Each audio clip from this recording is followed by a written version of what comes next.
In the name of Allah, who is the most merciful, most compassionate.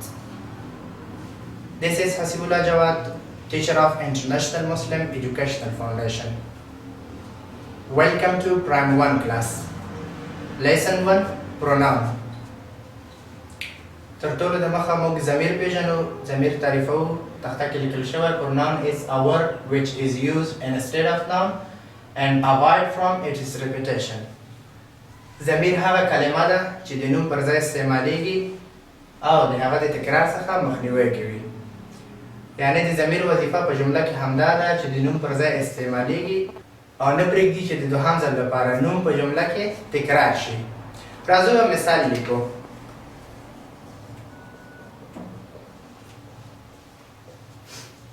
Ali is a boy.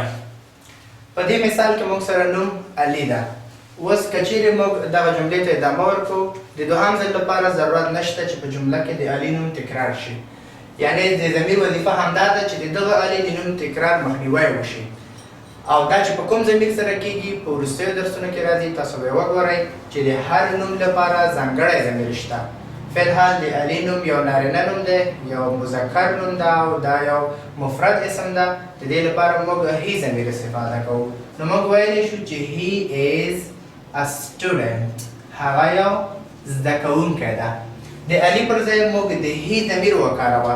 ضمیر همدې ته ویل کېږي څنګه چې په تعریف کې شرحه وشوه چې د نوم د تکرار مخنیوی کوي. نو واضح شوه چې د علي د نوم د تکرار مخنیوی په هی سره وشو. همدې ته ضمیر وایي. د تعریف شرحه وشوه، مثال کې مو د ضمیر استعمال ولیده.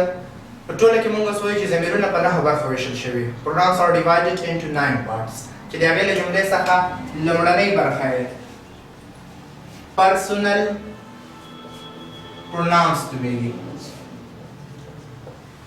چې پښتو معنی یې کوو شخصي ضمیرونه. راځو personal pronoun تعریفوو چې آیا شخصي ضمیرونه څه دي او کومې دندې پر مخ وړي. Personal pronouns are those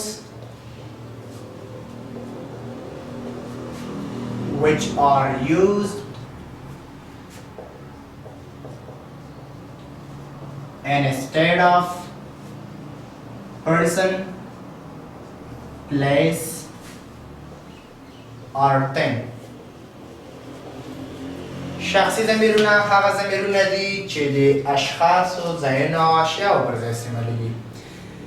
په ټوله کې موږ ضمیر داسې تعریف کړو چې د نوم د تکرار مخنیوی کوي. خو بیا شخصي ضمیرونه د 3 نومونو د تکرار مخنیوی کوي چې هغه 3 نومونه څه شی دي؟ یا به شخص وي، یا به ځای وي او یا به شی وي.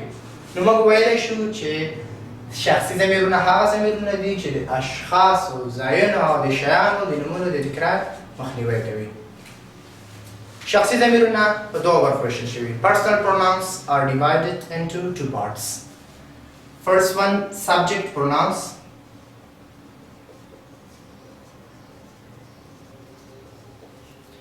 Number 2, object pronouns.